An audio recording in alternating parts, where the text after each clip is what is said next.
start with the old stuff. Okay. And then we'll progress to the new. All right. You founded Norma Jean? Yeah, I did. And then rocked with them until the Bless the Martyr, Kiss the Child record.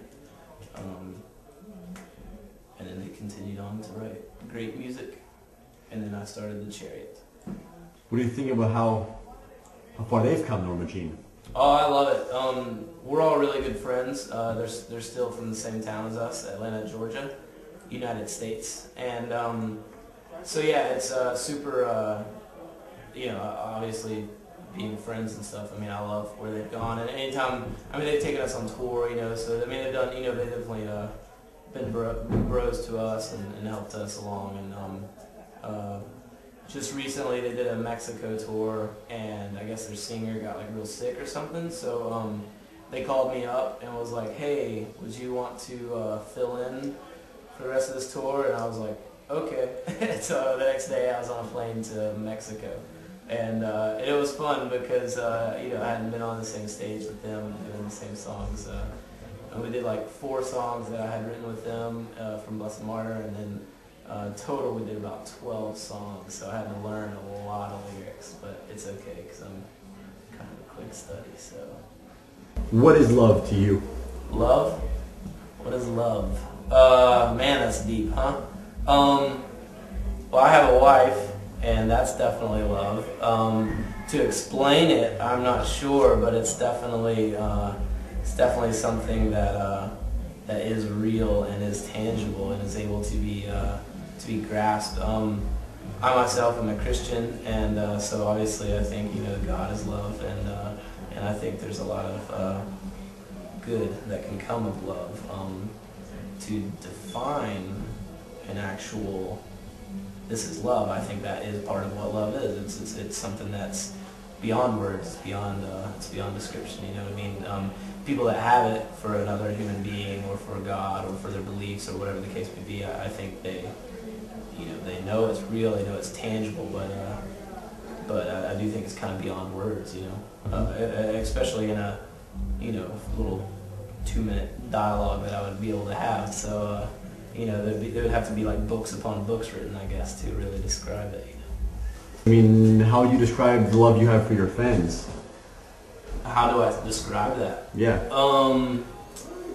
Well, there's the passion and the love of just being so thankful for that, but there's also, like, in a more like survival kind of way, we wouldn't be able to come all the way up here to Canada if people weren't coming out to our shows.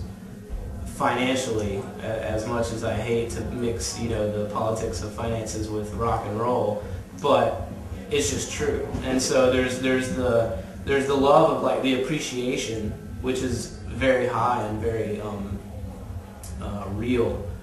But there's also this sort of, like, you know, if it wasn't for them, we would be done, and we would have to cease, like, you know, 2 records ago. You know what I mean? So again, almost beyond words. Like, how do I describe that? I mean, basically, there's no words, but I can say we drove through the snow, and we're not even used to snow, and we drove, you know, all the way from Atlanta, Georgia, to be up here, and, you know, just every single night when you're sick and when you're, you know, haven't slept, and when you show up here and you load this video in particular, you got to go up like 3 flights of stairs with your equipment and your amps, and you know what I mean? That's the physicality of the love that we have. We're like, you know, hey, you know, you're coming out to our shows, so we want to make it worth your while. We want to make sure that, you know, the money you paid to get in is worth it, and we want to give you a good show. And so, you know, that's sort of the physicality of the love for the people that like our band. But again, like, to just say it in words, I don't know. Well, without them, there'd be no us. So, you know, so that's it. Man. I'm just thankful. I love the art concept on your new album. Cool.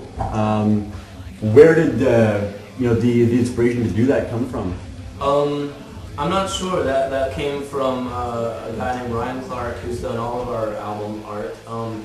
I told him about the track titles, that little poem that I used, where every line kind of contradicts the next and sort of contradicts the next, and that's kind of not a concept in the sense of a concept record, like a point A to point B, like a story, but it's definitely sort of a common thread that kind of goes throughout the whole record, and so just sort of contradicting each other. Or like when you watch a good movie and you're watching it, and you know there's a twist at the end that kind of changes everything.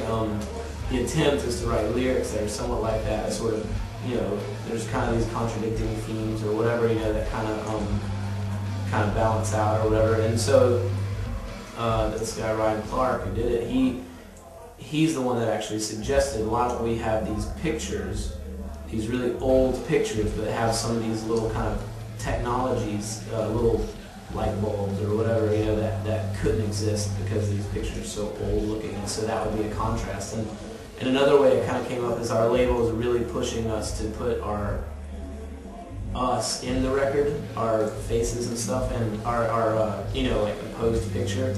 And I'm not a big fan of that. I'm always kind of like, you know, you have this themed out artwork that looks beautiful, and then you got like 5 dudes in a hoodie, you know what I mean, like trying to be all like, yeah, we're in bed, whatever, you know, and it's just so dumb. And so so I'm just not into it, and so, but the label is really pushing to have that, and to have our image. So Ryan Clark said, well, what if y'all are part of the artwork, not just dudes, you know, with black hair or whatever. You actually become part of the artwork, and I liked that concept. I liked how that worked, and like I said, that's kind of how it all developed, because the contrasting of pictures with technologies and stuff, and so then it. A little bit about the music from the South. What are some of your favorite bands that came from the South? Or artists, for that matter? Man, I love any kind of Southern rock. My dad raised me up on Southern rock. Everything from, you know, Leonard Skinner's to Tom Petty's, who both of which are from Florida. You know, that's the sort of stuff I grew up on. And then as far as like, you know, nowadays, like kind of heavier music, there's a lot of bands, some that are known, some that are not known. I love this band called Handshake Murders. They're amazing. I like Norma Jean. I like, my mind's blank right now. There's tons of bands, you know, tons that have that sort of kind of that like southern feel to it, you know, that I think kind of just comes from, you know, growing up with classic rock, you know, growing up riding your dad's truck, and, you know, just him rocking the tunes, you know, and that's, you just hear it enough that it kind of incorporates itself to the heavy music, you know, so. That's awesome. Stuck Mojo. Nice, yeah, dude. I went to a Stuck Mojo song. I mean, a Stuck Mojo concert a long time ago. It's definitely into that league. That was in what year? Huh? That was what year, if you recall? Gosh, man, so long ago. Like when Pig Walk came out, that CD. So, whenever that was. It was cool? Yeah, it was awesome. One last one before we go quickly. How much more experimental does the band plan to get? We never plan ahead, I'll be honest with you. We write stuff that we like, and we try to keep all the doors open, all the, you know, no boundaries. We try to make sure that if we, you know, we just try to have anything we want to do, we can do. And then as it gets written, as the songs start to form, we start to realize, okay, this is working, this is not, this is what we're going to go with. And so, so the sky's the limit. I mean, it can anything from just probably realistically, I mean, just punk rock. Like, we just love like that sort of stuff, and we always consider ourselves punk rock, even though I know like kids call us metal and stuff like that. But we did a Sounds the Underground tour, and I think, you know, that was like real metal bands, and we kind of stood out like a sore thumb. But but yeah, probably a little more punk rock. But I mean, seriously, I'm not putting my foot down there. I mean, who knows? Whatever we start kind of writing, once we get to that point, however it starts being formed is where it'll go. You know, we let the songs kind of form themselves and stuff like that. The CD kind of forms itself. So.